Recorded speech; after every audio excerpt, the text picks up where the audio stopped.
तो दोस्तों आज हम राजस्थान हाई कोर्ट एलडीसी के लिए 25 इंपॉर्टेंट प्रश्नों के बारे में बात करेंगे और ये सभी प्रश्न मोस्ट इंपॉर्टेंट सिलेक्टेड प्रश्न और परीक्षा में आने लायक प्रश्न के लिए वीडियो में आप अंत तक जरूर बने रहे। तो चलो वीडियो को शुरू करते हैं। तो आपका पहला सवाल है कि लूणी नदी राजस्थान के निम्नलिखित में से किस जिले से निकलती है। तो लूणी नदी निकलती है अजमेर ज़िले से। ये वेरी मोस्ट इंपॉर्टेंट क्वेश्चन है, बहुत बार पूछा जाता है एग्जाम में कि लूणी नदी किस ज़िले से निकलती है। तो लूणी नदी निकलती है अजमेर ज़िले से।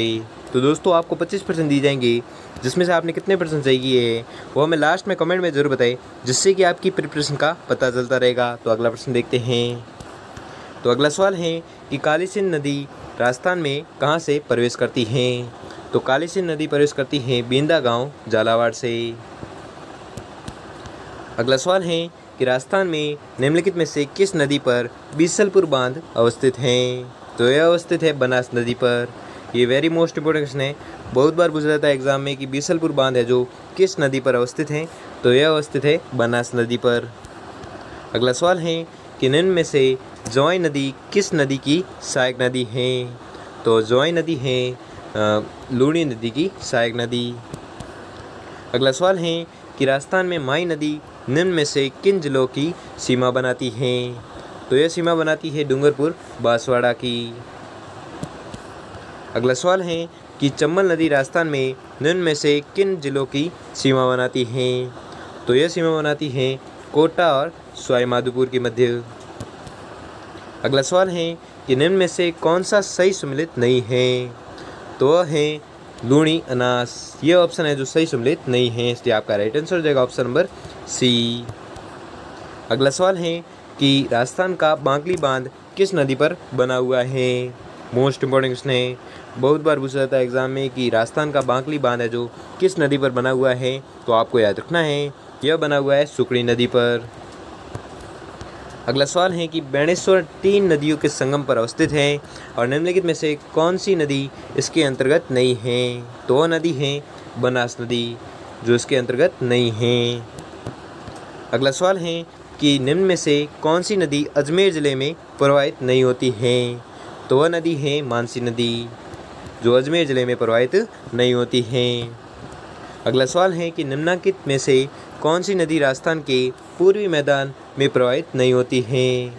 तो वह नदी है कांकनी नदी। ठीक है, कांकनी नदी है जो पूर्वी मैदान में प्रवाहित नहीं होती है।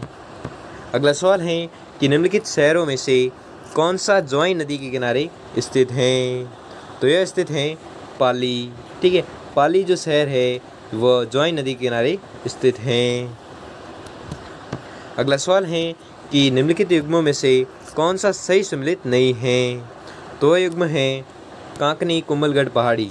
ये जो युग्म है ये सही सम्मिलित नहीं है, इसलिए आपका राइट आंसर हो जाएगा ऑप्शन नंबर डी। अगला सवाल है कि सोम और जाखम नदियाँ खालिस्तान नदी की सहायक नदियाँ हैं। तो ये सहायक नदियाँ हैं किसकी, माई नदी की। कौन सी, सोम और जाखम। मोस्ट इंपॉर्टेंट क्वेश्चन है, बहुत बार पूछा जाता है एग्जाम में कि सोम और जाखम है जो किसकी सहायक नदियाँ हैं। तो यह सहायक नदियाँ हैं माई नदी की। अगला सवाल है कि निम्नलिखित में से कौन सी राजस्थान में अंतर्देशीय नदी है। ये भी मोस्ट इंपॉर्टेंट क्वेश्चन है, बहुत बार पूछा जाता है एग्जाम में कि कौन सी राजस्थान में अंतर्देशीय नदी है। तो वह नदी है कांतली नदी। अगला सवाल है कि निम्नलिखित में से कौन सी नदी अरब सागरीय नदी तंत्र का भाग है। तो वह नदी है पश्चिमी बनास। ठीक है, पश्चिमी बनास है जो अरब सागरीय नदी तंत्र का भाग है। अगला सवाल है कि लूणी नदी के जल प्रदूषण का मुख्य कारण है। तो इसका जो मुख्य कारण है वह है रंगाई व छपाई उद्योग। अगला सवाल है कि कौन सा सम्मिलित नहीं है। तो वह है माई नदी खमनोर की पहाड़ियाँ। ये जो युग्म है ये सही सम्मिलित नहीं है, इसलिए आपका राइट आंसर हो जाएगा ऑप्शन नंबर डी। अगला सवाल है कि कौन सा सम्मिलित नहीं है। तो वह है माई नदी वाकल नदी। ये जो है ये सही सम्मिलित युग्म नहीं है, इसलिए आपका राइट आंसर हो जाएगा ऑप्शन नंबर डी। अगला सवाल है कि नदी वह नदी जिसका उद्गम स्थान राजस्थान से होता है और जो अपना जल खंबात की खाड़ी में उड़ेलती है। तो वह नदी कौन सी है? लूणी नदी है। ठीक है, लूणी नदी है जिसका उद्गम स्थल राजस्थान से होता है और जो अपना जल है जो खंभात की खाड़ी में उड़ेलती है, वह नदी कौन सी है? लूणी नदी है। अगला सवाल है कि राजस्थान भू क्षेत्र में पूर्ण रूपेण बहने वाली सबसे लंबी नदी कौन सी है? तो वह नदी है बनास। ठीक है, बनास है जो राजस्थान की सबसे लंबी नदी जो पूर्ण रूपेण है जो राजस्थान में ही बहती है। कौन सी नदी? बनास। अगला सवाल है कि बीसलपुर बांध किस नदी पर निर्मित है? Very very most important question है, बहुत बार पूछा जाता है एग्जाम में कि बीसलपुर बांध है जो किस नदी पर निर्मित है? तो यह बांध निर्मित है बनास नदी पर। ठीक है, कौन सा बांध? बीसलपुर बांध। अगला सवाल है कि मांडलगढ़ के निकट त्रिवेणी पर कौन सी 3 नदियाँ मिलती हैं? तो यह नदियाँ मिलती है बेड़च, बनास और मेनाल। ये तीनों नदियाँ हैं जो मांडलगढ़ के निकट त्रिवेणी पर है जो मिलती हैं। कौन सी नदियाँ? बेड़च, बनास और मेनाल। अगला सवाल है कि निम्नलिखित में से कौन सी नदी मध्य प्रदेश से निकलती है और खंभात की खाड़ी में गिरती है? तो वह नदी है माई। ठीक है, माई नदी है जो मध्य प्रदेश से निकलती है और खंभात की खाड़ी में गिरती है।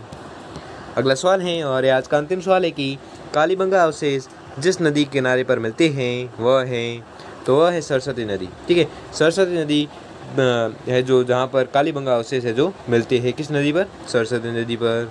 तो दोस्तों आपको 25% दिए गए थे, जिसमें से आपने कितने % सही की है वो मैं जल्दी से कमेंट करके ज़रूर बताएं। और अगर आपके लिए यह वीडियो थोड़ा सा भी हेल्पफुल साबित हुआ हो तो वीडियो को लाइक और चैनल पर नए हो तो चैनल को सब्सक्राइब कर लीजिए और बेल आइकन को प्रेस कर लीजिए जिससे कि वीडियो की नोटिफिकेशन आपको मिलती रहेगी। धन्यवाद।